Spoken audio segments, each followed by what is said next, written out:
Yay. And that is brought to you by Catchpoint. And presenting for Catchpoint are Mark Taller, Product Marketing Director, and Shri Sugarkar, the VP of Product. I've talked with them before, and they are fantastic at presenting the information. Thanks for being here today, gentlemen, both of you. They are queued up and ready to go. So, Mark, I am going to turn this over to you right now. Hello, everyone. Thanks for joining us today, and we're going to talk to you about how you can optimize your cloud investments by monitoring where it matters. My name is Mark Towler. I'm a product marketing director here at Catchpoint, and I'm joined by my resident genius colleague, Shri Sugarkar, who is the VP of Product Management at Catchpoint, who will be showing you some demos. So with all that said, let's dive right in. First of all, you probably don't have a network the way you normally think about it. The internet is now your new network. Doesn't mean you don't have anything, it's just you've outsourced a lot of it. Almost every network is using some form of third party, usually cloud-based. So you may have outsourced your CDN, you may have outsourced your data center, you may be using AWS servers all the time. It's almost impossible to have one compiled network that is all yours, that's in-house, that you can see into, that you control. That's very 1980s, 1990s, maybe late 1990s. Everything's changed. And that's for the good. The internet is everywhere. The internet is fast. The internet works quite well, except when it doesn't. In fact, it's actually quite complicated and very fragile, and you've lost a lot of visibility as part of this transition.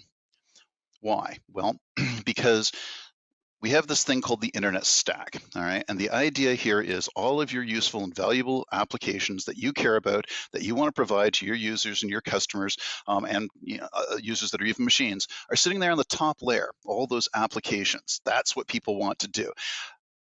It's people at the very bottom are your users. That's the LAN, that's the SASE, that's the last mile, the wireless people, the backbone. This is where people are getting onto the internet to get access to you. And every single one of them has to go through multiple layers of protocols, of internet core solutions, of all of those cloud services, often media and ad systems as well, to get to the applications that they want and that you want them to reach. Your problem here is you're probably only able to see the top one, maybe two layers, and you might have a little bit of insight into the third one depending on the cloud solution you're using, but none of it's consolidated. And every single time someone enters the bottom of the stack and tries to work their way up to the top, they may very well be taking a different route, and it's all happening tremendously quickly. And if they're not connecting, or if their connections are slow and painful, then you've got a problem, and you may not know. Well, you're not going to have a problem, right? Wrong. It happens to the biggest organizations, and not even your organization necessarily. Perfect examples there on the right. Fastly, Cloudflare, Akamai. They go down, they take down hundreds, if not thousands of websites with them. And you're never going to necessarily know. All you know is people can't get to your website. How do you figure that out? Well, it's not a matter of if it happens to you. It's a question of when it's going to happen to you. For how long is it going to happen? How often are you going to be dealing with that outage? How bad is that issue going to be? How much is it going to cost you? And of course, the most important one, who's going to get fired for it? So the answer to all of this, now that I've scared the pants off of you, is something we call internet performance monitoring. And it's very simple. We're providing visibility into the entire internet stack. So you can see all of those users, whether they're customers, whether it's your own workforce, whether it's other applications, whether it's parts of the network, or whether it's a website. You can figure out the experience of all of those users to know that they're being treated well, they're getting a performant solution, they're getting the kind of response and lack of lag that they're looking for, and that everything's working. And why can we do this? Well, here's the key. And this is where we talk about monitoring from where it matters. Catchpoint runs the world's largest observability network. There's a big number there in the middle, 2,644 nodes. Or vantage points rather. I wouldn't even keep track of that at this point. We usually talk about 2,700 plus. We're always adding new ones. And the whole point of this is, wherever your user is, and again, user could be a machine, but wherever that user is, you want to be able to monitor from where they are all the way through the internet stack to see if they're having a decent experience.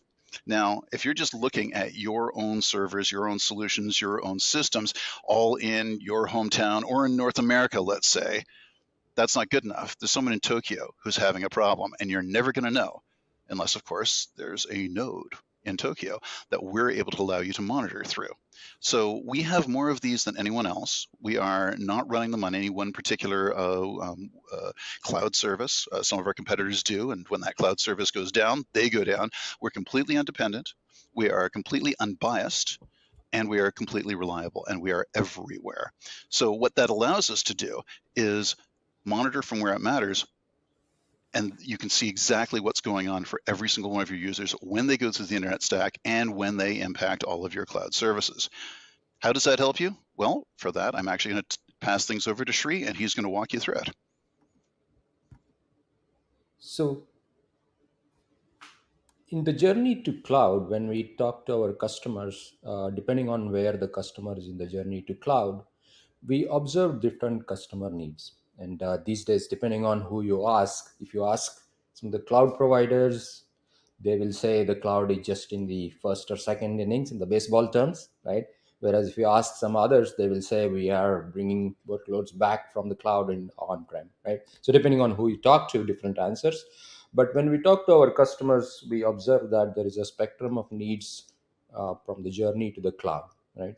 The first one begins with, let's say you have decided to go to the cloud, and now you have so many different options, right? There is AWS, there is Azure and Google as the top three clouds, but at the same time there is a long tail of other clouds like IBM, Oracle, you name it, right? So vendor selection, how do you choose the best cloud vendor for your customers as well as employees, depending on whether the application is for your customers or employee base, right? And there, I'll go into each one of these details in the next three slides, but that's the first question, right? Which cloud vendor do I choose? Or if we are going to do multi-cloud, which cloud vendors, right, do I choose? The second one is around rollout and deployment. Once you have chosen the cloud providers, right, or cloud provider, depending on whether it is multi-cloud or not, then the CIOs and the organization typically want to de-risk any digital transformation, right? And journey to cloud is one of the most complex digital transformations that anybody can take over, right? And how can you make sure those projects stay on time and on budget, right? How can you de-risk that from a troubleshooting and other perspectives?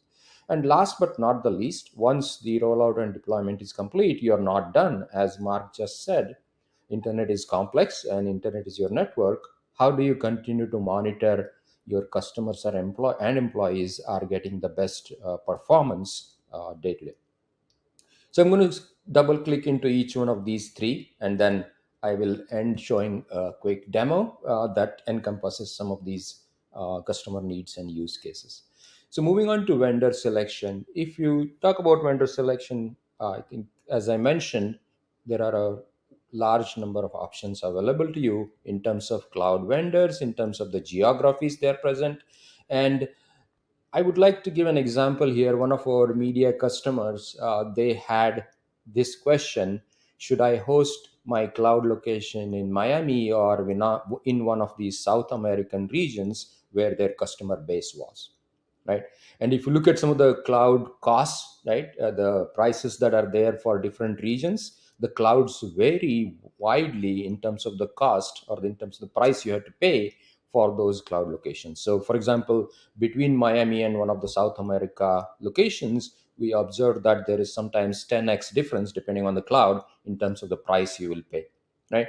So we were able to help that media customer by saying, even if you host either in Miami or one of the South America locations, the performance differentiation is not going to be that big.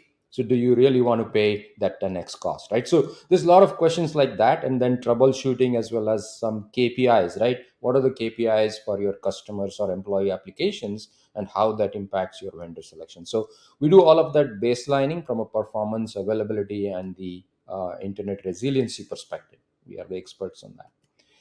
The second phase is, once you have decided on which cloud vendor you have selected, right? How do you de-risk? Like, how do you keep the project of cloud migration? Or if it's the other way around, right? Going to hybrid cloud or whatever, right? Whatever cloud related journey you are on, how can you de-risk that digital transformation, right? And one thing we clearly hear from our customers, and Mark will be sharing some of the customer testimonials later. Troubleshooting or fault isolation from end user all the way to the application in the cloud, right, is a tough task, right? A lot of times you don't have visibility, but we provide that visibility starting from the end user going through the network, which is the internet, right, and all the way to the application, right? And then not only that, during the rollout, you want to make sure that when you go to the cloud, the performance that you are providing to your customers and employees for that application is not degraded, right? So you want to do that before and after baseline performance measurement. And in a lot of times, you're depending on your application tiering, a lot of critical applications will require some kind of SLA management, right? So doing all of that during rollout and deployment, right? Now, once you have done the rollout, and then you are into a day-to-day operations perspective, right? Again, the end-to-end visibility becomes extremely important, right? The reason for that is your users, if it is an employee facing application, your employees could be working from home. If it is a customer facing application, customers could be buying from an e-commerce site, for example, from anywhere in the world, right? How can you do that end-to-end troubleshooting? We introduced a product called Internet Sonar to the market. I'll be talking about it in a minute on the next slide, and I'll also be showing you a demo. What Internet Sonar helps you answer is it me or is it one of the third party services in the internet stack that Mark talked about, right? Incident management is extremely important. Do you want to avoid all those war rooms that happen, right, when there is an incident? And obviously ensuring performance per SLA. So with those, like vendor selection, rollout and deployment, and then everyday operations, I'll quickly talk about one of the new products that we launched. It provides you, it's called Internet Sonar, and it provides you the live global view of third party internet outages. And when I say internet outages, it goes back to the slide Mark showed where you had different services in the internet stack, right? And it detects. So what we use is billions of tests that run on our platform. We anonymize the customer information and we use that data to detect outages. We apply intelligent algorithms to detect outages for those services in the internet stack, right? You can also get the information about internet stack via APIs and other things. But the main question it answers is it me or is it someone else, right? Is it me or is it one of the third party services in the internet stack, right? Not only that, it allows you to drill down. I'll show you in a minute. With that, I'm going to quickly switch to the demo portion here and show you quick snippets of the demo. So the first part of the demo, going back to Mark's slide where he showed 2,700 or so nodes. As you can see, this is the live map where our nodes are located. And as you can see, the geographical distribution, right? Everywhere in the world, right? Wherever your customers or employees are, we have presence with our nodes, and that allows you to check that experience of the customers and employees. And why is this important from a cloud perspective? Because when you're in the journey to cloud, you want to make sure the customer and employee experience is maintained or improved when you move from on-prem to cloud or the other way around. So going back to that use case I mentioned about the media customer. So what you can see here is I'm showing the performance comparison between AWS and Google. So on the left-hand side, you see the AWS cloud comparisons and Google on the right-hand side. So what you see is I was saying about the performance for a cloud. So for example, in Toronto, AWS is having certain behavior, whereas you can see here, Google, for example, is in Amsterdam having some behavior that you need to be aware of. And this is the proactive testing that we perform on our platform. You can run tests. And for a customer perspective, for a customer facing application, or for an employee, right? So let's say your employees are based in India and you want to know which is the best cloud location that you can choose or cloud vendor you can choose.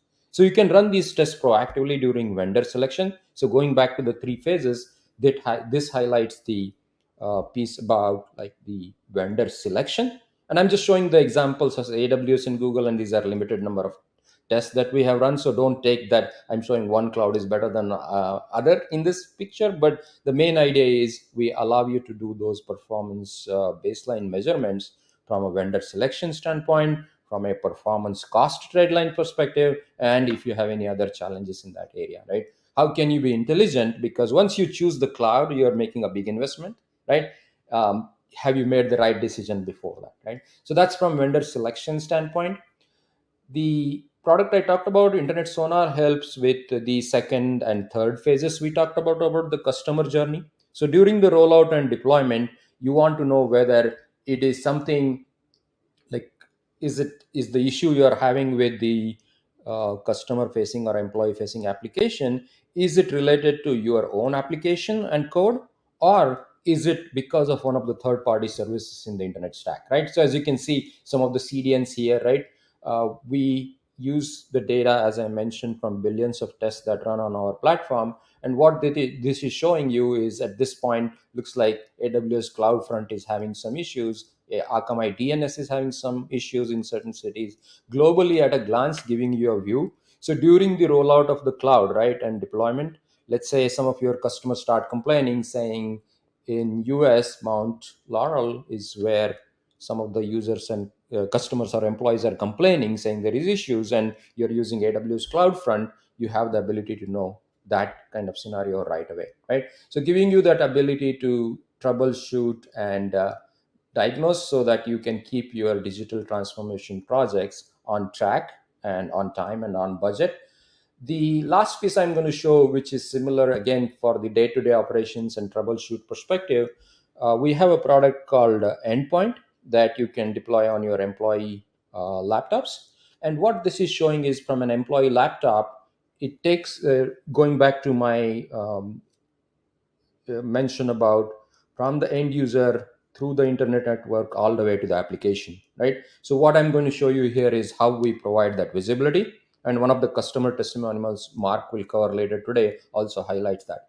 So what we do is we create what are called as experience scores based on how the endpoint is performing, how the network is performing, and how the application is performing, right? So at the endpoint level, what you typically could have is things like, what is the CPU usage, memory usage, right? So all those, that information is tracked and showed, because that could impact your user experience, right?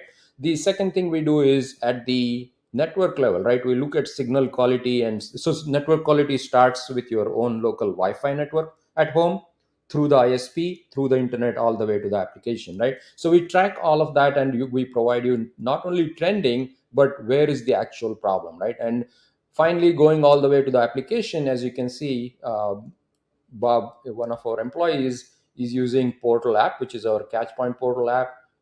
Looks like Bob is also using Microsoft Teams desktop, right? So what you can translate this into is the application that you're migrating to the cloud, right? If you can test that application in this way, you will have the ability to know whether is it on the employee laptop, or is it in the internet anywhere, right? Wi-Fi or ISP or somewhere, or all the way to the application, right?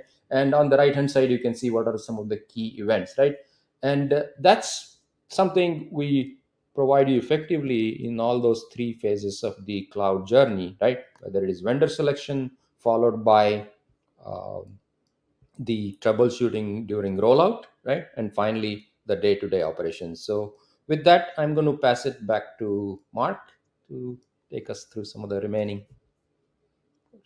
Fantastic, Shri. Great demo. I'm going to swap over and bring things back. I will say this, though. Just a quick anecdote about that. I was once in a meeting with Shri, and I was experiencing some significant slowness, and Shri just jumped onto my laptop, because I had an endpoint on it where he could see, and he said, "You know what? You are using about 96% of your memory. What on earth is wrong with your computer?" And I said, "Well, I have about 75 tabs open in Chrome," and that proved to indeed be the problem. But that's a perfect example of what I was talking about earlier, where, if you don't have values in Tokyo, you have no idea if someone in Tokyo is having a problem, Yeah, either based on a local node in Tokyo, or on a user in Tokyo who has a endpoint on their system. You're able right. to look at right from their computer determine if this is a problem with their equipment, with their Wi-Fi, with their connection to the internet, all the way through that entire internet stack to see Yeah, exactly where the issue is. And yeah, and that's the kind of visibility we're offering. Go ahead, that's a Sri. great example, Mark. And I would like to add one more small one. So, in some same as that example. So, one of our customers, their CRO was working from home, and CRO wasn't able to use the Salesforce effectively. So, he would complain to the IT teams. And what the IT teams found with our solution was that the router that ISP had provided to the CRO at home, that router was dropping packets, causing a lot of issues, right? And once Mm-hmm. they replaced that router, the ISP sent a new one. I wouldn't name who was the ISP, but once they sent the new one, everything worked really great for the Yeah. CRO, and he was able to meet the quarterly goals because he could access Salesforce effectively. And not to turn this into a workforce monitoring presentation, but just a reminder. I mean, everyone went home a couple of years ago, and most of them didn't come back. So no one's just looking at the local network in the office or in specific offices. Everyone has scattered all over the world. So IT people who are responsible for keeping people connected have an exponential number of more different solutions, different endpoints, different pieces, different hops and steps throughout that internet stack that they have to pay attention to. So being able to monitor from where the user is absolutely critical in order to keep them connected. And of course, for everything else, I'm just coming right back to where we started here. When we're talking specifically about optimizing your cloud investment, these are some of the things that we're doing, and I know Shri walked through them, but it starts from right at the beginning. What's the best vendor? What's the least risky way to roll out? And of course, as we've been discussing, everyday operations. How do I ensure we've got internet resilience? How do I assure people connect? How can I assure that my network, my critical applications and systems are not just available, but reachable from anywhere in the world? So everyone needs this. All right. I know we talked earlier about how it's going to happen to everyone, not just the biggest, not just the smallest. Every customer needs some form of internet performance monitoring. These are three categories. We're in all of them. These are a bunch of logos you're going to recognize. This is just the credibility. We're not just saying this. There's a lot of people who believe it as well. And there's a lot of value here. Our top 7 customers generate over $2 trillion in revenue annually, and they represent almost 10 trillion in market value. So the people who rely on the internet rely on Catchpoint. Here's an example. Pete Charlton, he's an IT VP from TMNA Services. I had a few fun chats with him, but he gave us this great quote. Catchpoint's super impressive. I found it to be wildly useful. It saved me a considerable amount of ghost chasing. It's excellent. I think it's a total game changer from what I observed in my 25 years in IT for the desktop support space.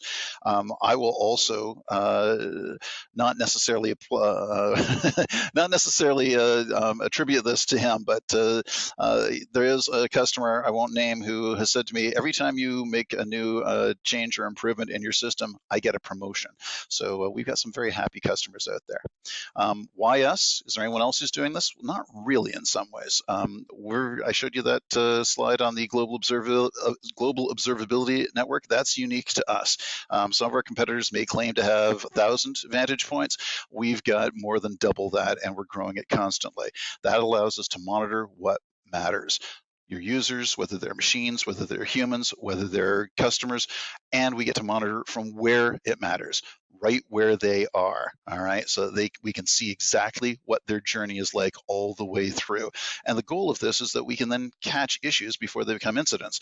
Our guy in Tokyo, it may not be him, it may be a number of people there, and there's some issue where a local CDN is slow or down, or a local web server is slow or down. And you've got the option to look at that, see it coming before the customers or the users start to complain, and make whatever modifications you need to. And honestly, in the IT business, even just letting people know, hey, yeah, there's a problem and we're working on it, is 80 to 90% of the way to alleviating the pain. All right. We are the market leaders in IPM. Frankly, we created the category. As I mentioned, every business is depending on digital interactions, and they need to be resilient. Everyone has got APM, application performance monitoring, but as I mentioned, it's only showing you the top few layers of the internet stack. And 80% of your issues are happening elsewhere. You're spending most of your money on 20% of what you can see, and the other 80% of the problems are not being caught unless you've got IPM. And that's the only thing that's going to be able to catch those issues before they impact your business and before it costs you money, which is why everyone's using it. And with that said, let's go into the next steps here. If you want to see Catchpoint in action, there's a link right there. It's Catchpoint on-demand-demo. You can also just visit catchpoint.com, or you're welcome to just drop a line to us at hello@catchpoint.com. And with that said, give us a second, and we will start taking some of the questions that have come in. And if you don't have a chance to stay around, thanks very much for joining us today. We really appreciate your presence, and we appreciate your time.